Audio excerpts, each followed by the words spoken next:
Hey folks, my name is CJ Westfall, and today we have a Sentinel exclusive interview with candidate for chairman of the Dorchester Republican Party, Stephen Wright. He's been gracious enough with his time to come on a second time to chat with some of the delegates and some of the people that are going to be voting in the upcoming county convention. Stephen, how's your day going so far, man? It's going great. Thanks for having me, CJ. Man, glad to have you here. And if you're still confused about what I'm talking about here, at SomervilleSentinel.com, you'll find, let me get that banner out of your way. At SomervilleSentinel.com, you will find a easy write-up. It's simple and easy to read. You'll be able to see who the announced candidates are for this Saturday's convention. We gave everybody the same opportunity that Stephen had today.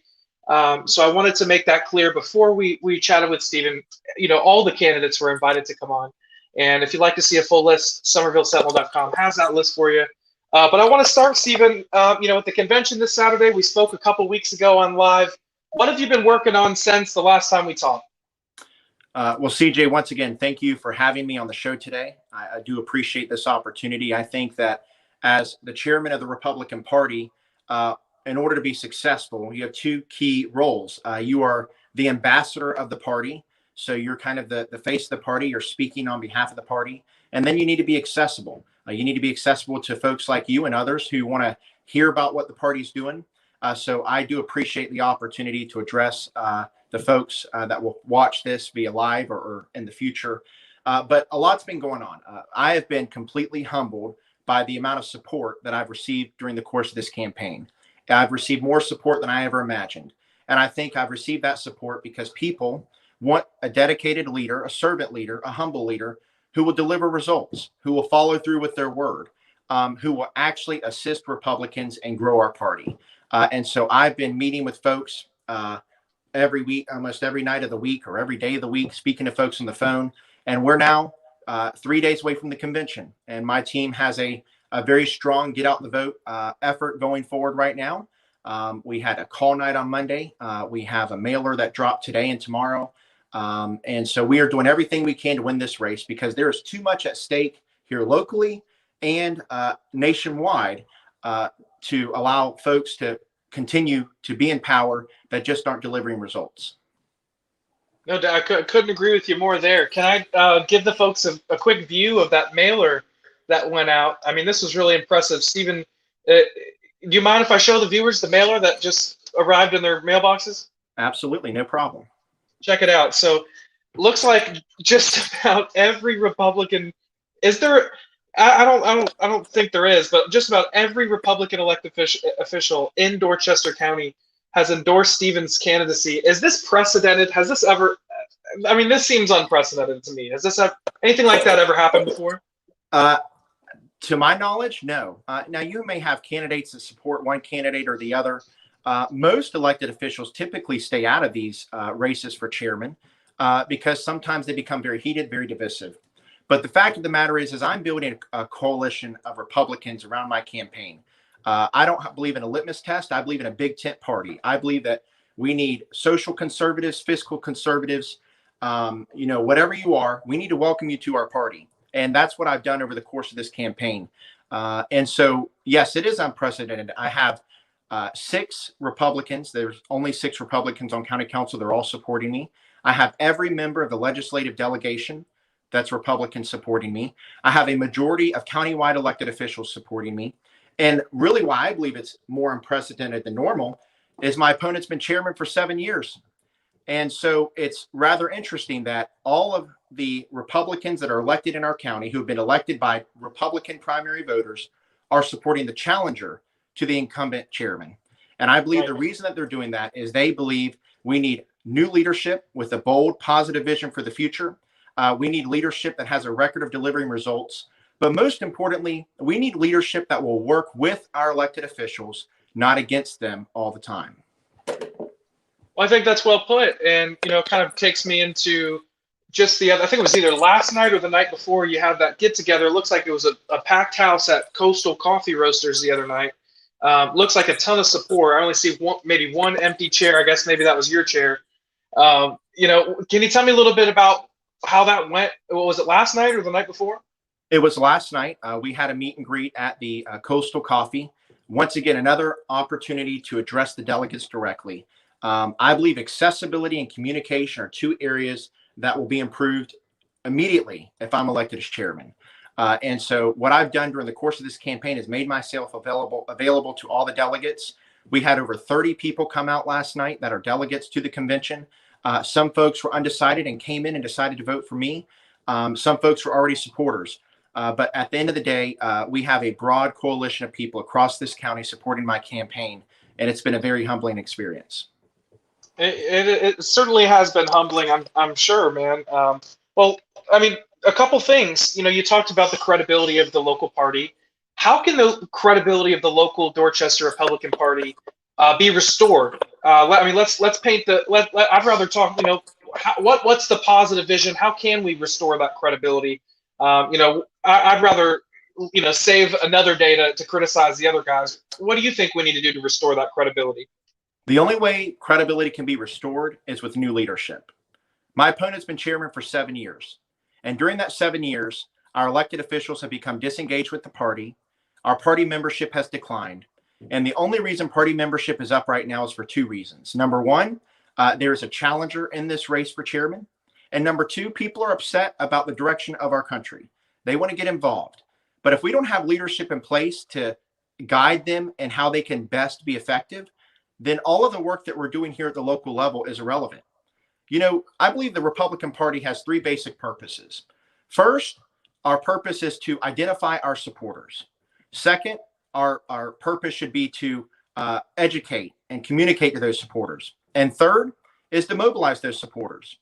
My opponent's been chairman for 7 years, and not once has he written a check from the party to a Republican candidate running against a Democrat.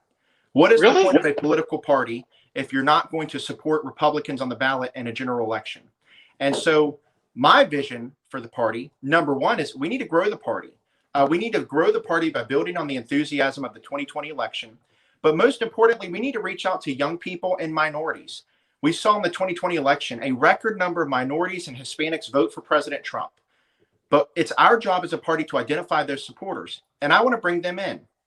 The second thing that I believe we need to do is become better communicators of our message. Communication is greatly lacking. And so the first thing I'm going to do is we're going to establish a website. We are in 2021, and the Dorchester County Republican Party does not have a website. I think that's rather interesting. So we're going to have a website. We're going to properly utilize our social media tools. The third thing is we're going to have a physical office. We need a place where our party members can meet, where our elected officials can store their supplies. So we're going to have a physical office during election season. Third, we're going to have fundraisers. Our party has not held one fundraiser in 7 years. Not one. We cannot successfully execute our goals and initiatives as a political party without having fundraisers. And in fact, I'm already in talks with staff members of one of our U.S. senators who is interested in coming to Dorchester County and holding a fundraiser. I have those relationships, and those relationships are important. And so that's another thing. And the last thing that I believe we need to do is we need to engage in charitable activity in our community, help those around us. I believe that builds positive visibility for our party. I believe that, encourages other people to participate. But most importantly, as a Christian, I believe we should help those who need our help. And so that's really my vision for the party. And those are the things that we will do if I'm elected chairman. Man, I think that's a very straightforward platform that you're running on there. And, you're not holding anything to the vest. You're telling people exactly what you're going to do from day one. And, people can hold you accountable to that. And that's what I love about this platform. Let me pull up something else while we're here on the subject. So just this week, you made another announcement. Your campaign has been running like a professional campaign. You've been treating this almost. And, we saw an announcement this week of an endorsement. Can you tell us a little bit about this endorsement that went out? And can you tell us a little bit more about Diana? Absolutely. So throughout the course of this campaign, what I've realized is that behind every good, successful leader is somebody that is supporting them, somebody that shares that vision. And so through the course of this campaign, I've been doing my due diligence, trying to identify somebody that I believe will not only support me, but hold me accountable. That I need somebody that will, guide me through this process. Being chairman of the Republican Party is not an easy job. So number one, I need somebody who will hold me accountable. Secondly, I need somebody that will bring relevant experience to that role. Diana Johnson is a local small business owner. She's active in our community. One of her passions is partnering with local nonprofits that work in human trafficking and sex trafficking. And so when I realized we need a strong leadership in that vice chair position, Diana Johnson was by far the most qualified person for that role. I reached out to her. We had a meeting. We discussed her being in that role, and she enthusiastically accepted. We're a leadership team that's going to be focused on delivering results. I do it at my job in the private sector right now. She does it at hers, and that's what we want to bring to this party. Can we talk about some of your work in the private sector, specifically helping Republican candidates? One candidate that I was very, very fond of last year was the replacement for Paul Campbell, was Brian Adams, and he's a former first responder. I think he was retired with North Charleston Police Department, 25 years. I think he also was with Berkeley EMS as well. And here's this incredible guy. I've gone through conservative leadership classes with Brian. I know his heart. I know he's a true conservative. He's pro-life. He's pro-Second Amendment. And even if you don't agree with him on those things, you're still going to get a very, very honest, gentle, and overall great human being to dialogue with. And so, frankly, you had a lot to do with his win, and his opponent was no slouch. Joe Cunningham was targeting that district, helping his opponent, Debbie Bryant, to try to take that seat for the Democrats. Can you tell us a little bit about how you helped Brian retain that seat and get a true conservative in the Senate? Well, CJ, I appreciate your question. I want to answer it in two ways. Number one, one of the things that my opponents have been saying is that Stephen hasn't been involved in the Republican Party for years, and now he's wanting to step up and be chairman, and he just hasn't put in the time, and he just should wait his turn. Well, let me tell you something, folks. Our country can't be waiting our turn. It is time for a new generation of leadership that is actually laser focused on delivering results. So what have I done as far as Republican politics? I've worked for county councilmen, mayoral candidates, state house candidates, state senate candidates to deliver results for them, to send strong constitutional conservatives to government. And so in Brian Adams' situation, he is a state senator presently representing, I believe it's District 44 in Berkeley County. I've called Brian a friend for over 10 years. And over the course of that campaign in the primary, he was running against someone who was actually a Democrat. We were just lucky enough that she was able to tell somebody that, and we got an article in the Post and Courier about it. But Brian in the primary was being outspent 3-1. And he contacted me and he said, Stephen, I have a great team, but I need some additional assistance. And so what I did is we put together, along with some other folks, a message that I believe would resonate with the voters, just breaking it down and going back to the basics. Constitutionally limited government, low taxes, protecting the Second Amendment, protecting the unborn. And by doing that, we executed that message strongly in the closing days of the campaign and the primary. He won with 60% of the vote. We then faced the Democrats. He was outspent once again, 2 or 3-1. He won that race. And so what I've been focused on over the course of the last couple of years, because our local Republican Party hasn't been interested in helping Republican candidates, I've been working with them directly. And Brian Adams is just one of those candidates that I was privileged enough to help. And let me tell you something, if it weren't for folks like Brian Adams, the heartbeat bill would never pass the Senate. And if it weren't for people like Brian Adams, we would have never had any chance of constitutional carry or open carry. And so I will stack my record against my opponents any day of the week, because I've been dedicated to helping conservative Republicans win elections over the course of the last 10 years. And our party, unfortunately, has not been doing that, and that should be their purpose. One last thing. In 2018, my state representative, Mandy Kimmons, ran against former Representative Patsy Knight. Patsy Knight, as we know in Dorchester County, the Knight name has a lot of weight.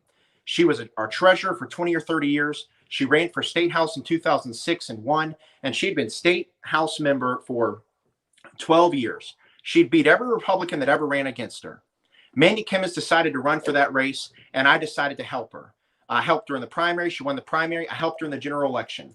Our Republican Party did nothing for Mandy Kimmons, and they don't do anything for people that are running against Democrats. And I believe that is unfortunate. If I'm chairman, we're going to be raising money for our candidates, and we're going to be spending money to help them win elections, because that is the whole purpose of our party. And so while I have not been directly involved in the Republican Party over the last couple of years, I've been instead focusing on helping elect constitutionalists and conservatives to our different government offices across the state. Well, that was a long answer, but I mean, I need to highlight some of the specifics in your answer because when you did help Brian Adams it was last election cycle, he was facing in the Republican primary an opponent that had donated to Hillary Clinton, donated to Barack Obama, and had voted in Democratic primaries. So this was literally a Democrat running as a Republican. She was a sitting Goose Creek city councilwoman. She had supported plastic bag bans. She had supported some really, really, big government policies. And then she was disguising herself as a Republican. And that's the kind of stuff that, we hate seeing. We all hate to see that. And not only did you help him beat her, but his Democratic opponent in the general election who had outraised him. That's huge. And then also taking on Patsy Knight, a Democrat of 12 years. She had been reelected like 6 or 7 times. So I guess that would be 6 times. And she's no slouch. Flipping that seat from blue to red, that was a big moment in 2018 for the Republican Party. And the Republican Party had nothing to do with it. It was people like you that stepped up. I've felt the same way, where I feel, I'm more drawn to work directly with candidates rather than working through a party infrastructure because of what you just described. So I understand where you're coming from. There's a question I want to get to real quick, Stephen, in the comments that it was actually I had lined up here. So I'll put her comment up and I'll ask it the way I plan to ask it. Can you give us a better idea of how local Republicans can better hold their elected officials accountable to the party's platform? The Republican Party's platform is beautiful if you've read it. I'm sure you have, Stephen. How does tone and strategy play a factor in holding our local Republican Party officials accountable to the party's platform? Well, CJ, that's a great question. And I've been asked that before. And the way I believe we do that, number one, is we need our elected officials engaged in the party. Our elected officials do not attend the Republican Party meetings. And the reason they do not is because our chairman is not interested in building relationships. He's interested in making enemies. If we want to have any type of persuasion or influence over elected officials, we have to have a positive working relationship with them. And I have that. And so one thing that I'm going to do as chairman is we are going to have a monthly social. And at that monthly social, we are going to invite a different elected official to come address our party, for our party members to have a platform to discuss the issues that matter to them. When it comes to accountability, our party should be recruiting candidates to run for office, training candidates to run for office. Now, in a primary, of course, we cannot get involved. But what we can do is we can hold sessions with candidates to teach them about campaign messaging, to teach them about campaign finance, to teach them about how to run a successful campaign. Our party doesn't do that now. And so if we disagree with one of our elected officials and someone within the party wants to run, we should do our job of training and equipping that person so if they chose to run, they know how to run a successful campaign. That does not happen right now. Our elected officials do not attend the meetings. And I was asked the other day at the last meeting by one of my opponent's supporters, you say the party's irrelevant. Why do you believe that? Well, I asked them if we had any Republican elected officials in the room to raise their hand, and we did not have one. Now, one thing that I noticed when I was working for Ted Cruz in 2015, I traveled this entire state and went to Republican Party meetings all across the state. And to my knowledge, Dorchester County is the only Republican Party, or one of the only in the state, that our Republican officials are totally disengaged. And so if we want to hold them accountable, we first have to have an open line of communication. And if I'm chairman, we're going to restore that relationship, reestablish that line of communication, and create a platform for them to come discuss the issues with us. One of my ideas is this. If I want to have once a quarter, what we call, or once a year, Columbia Night. I want to have our entire Republican elected delegation come at a social event with drinks and food and talk about what's going on in Columbia. I want to have a Washington night. I want to invite our congressperson, one of our U.S. senators, have them come and discuss what is going on in Washington. Right now, that is not happening. Right now, our elected officials do not even attend our meetings. If I'm elected chairman, we will do everything we can to build back that relationship so they are engaged in our party and then we can have a positive relationship with them. And if we disagree with them, we can agree to disagree. But we can also help folks understand how to run for office. So if there's somebody we disagree with and they are just absolutely against our platform, somebody can run and maybe be successful. Right. Well, that was a great answer. I thought that was fantastic. I think those ideas are, I think it's the first time I've heard you mention a lot of those ideas. I think they sound fantastic.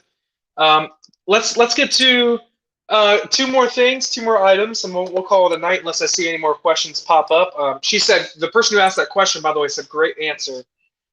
So before I get to my last question, Stephen, can you tell me about, I asked you about this last time you came on, your March 27th post. You said, my opponent and his supporters have sent out 2 hit pieces against me over the last 7 days.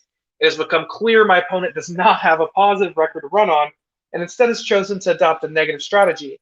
It is this negativity and smearing that has pushed so many away from the party and led to the smallest GOP membership in decades. As chairman, I look forward to uniting all Republicans in Dorchester County around a positive vision focused on the future. So has there been any more negative attacks since then? And can you tell me what that was about? So there haven't, to my knowledge, been negative attacks. At least they're not coming to my supporters since that time. I've sent a clear message from the beginning of this campaign. Republicans spend too much time beating up on each other. And instead of focusing on each other, maybe we should focus on ourselves and our own vision. And that's what I've chosen to do throughout the course of this campaign. I expect some things to happen. I hear some of my supporters are getting calls from former elected officials that are saying things that are untrue about me. But let me be absolutely clear. I'm not going to respond in kind. I believe that we do a lot better when we talk about what we're for and not what we're against. And so since that point, there have been no negative pieces about me. In reference to that, the person that sent out the email was referencing a letter to the editor that I wrote almost 10 years ago against a county councilman who is now supporting me. And Wow. One thing that I have learned through my professional career is you're not going to agree with everyone all the time. And just because you disagree with them on occasion does not make them your enemy. We need less of that toxic, heated rhetoric in our politics. We need to cool the temperature. And so I wrote a pretty scathing letter to the editor about 10 years ago about a county councilman. That county councilman is now supporting me. And somehow that is a bad thing, that we were able to resolve our issues. I think it shows that I'm willing to work with people I previously disagreed with. And there's some folks that are running against me that aren't mature enough to do that. Wow. Well said. Well, okay. Well, here's my last question for you. So I can already see there's some county delegates watching that are going to be voting at the convention this Saturday. The convention starts at 9 a.m. at the Rollins Edwards Community Center, and they're going to start registering people at 8 a.m. So make sure to be there early. There's a lot of delegates that I've encouraged to come as a Liberty faction to support Stephen, but I did wanted to give every candidate, obviously, the opportunity to come on this platform. Stephen was the first and only one to agree. I put that call out about 3 days ago, and so if that's something that you're another candidate and you're looking to come on this platform, I'll be happy to be just as fair to you as I was with Stephen. But Stephen, if I'm a county delegate and I'm watching this live stream right now, I've heard a lot of good things that I like. I'm liking a lot what you're saying. I might like a little bit about what the other guys are saying. Maybe Stephen's the young guy versus the old guy. Give me your elevator pitch to the undecided delegate right now that's watching. What is your elevator pitch to that undecided county delegate that doesn't know who they're going to vote for this Saturday? Well, let me just tell you a little bit about myself. I was born to 2 teenage parents. They had me at the age of 16. They both dropped out of high school, and they worked entry-level positions for almost the entire first part of my life. They struggled. They had to work their tails off to provide for me and my brothers. And I learned firsthand from them that there's no challenge you can't tackle if you put your mind to it. And that was the passion that fueled me throughout my life. I've seen my parents almost lose our house to foreclosure during the 2008 financial crisis. I've seen firsthand the financial struggles they face. And what I've seen throughout the course of all of this is that only in America can the son of 2 teenage parents be the first in his family to go to college and own a home before the age of 25. That American dream is within grasp of being lost if we don't have strong Republican leadership at the local level. And that's exactly why I'm running, because I believe my opponent has done great things as chairman, But at this time, we cannot rest on our laurels, and we cannot continue to do things the way we've always done them. I believe in term limits. And if I'm chairman, I'm only going to serve for 2 terms. I'm going to serve for 4 years. And during the course of that time, I'm going to ensure that we're training other people to step up to the plate. My opponent's been chairman for 7 years. And at the end of the day, we need revolving leadership because I believe it makes our party stronger. I've articulated a pretty positive vision, a vision that is based on delivering results for Republicans across the ticket, both from the presidential level all the way to the local level. And I believe right now there's too much at stake to allow people to continue to be in power that haven't delivered results for our candidates. We look at Charleston County. It wasn't always blue, but it's blue now. And right now, the Republican Party is trying their best to claw back and win back races. If we rest on our laurels in Dorchester County, the same thing can happen here. So as chairman, we're going to adopt a pretty comprehensive approach to identify our supporters, educate those supporters, and mobilize those supporters. And I believe if we work together, we can accomplish a lot of great things. And that's exactly why I'm running, because our country is at stake in this election. There's too much going on for us to allow outdated leadership to continue to be in power. And I believe it's time for a new generation of conservative leadership. Well said. Well said. Well, this Saturday, 9 a.m., you can vote for Stephen Wright if you're registered as a delegate to the county convention. I believe there's over 150 registered delegates. So if you're watching, you probably are registered. But Stephen, thanks so much. 240. Yes. Wow, Stephen, thanks so much for being generous with your time. We hope to have you again back on the show soon. Thank you. Have a great night. Awesome. You have a great night too. And guys, if you're watching, we have some very interesting stuff coming up. Just wanted to make you guys aware of. We are here every single Monday and Friday, live at the Weekly Grab. Our show on Monday already has 1,500 views. Our Monday show with State Representative Gil Gatch went very well.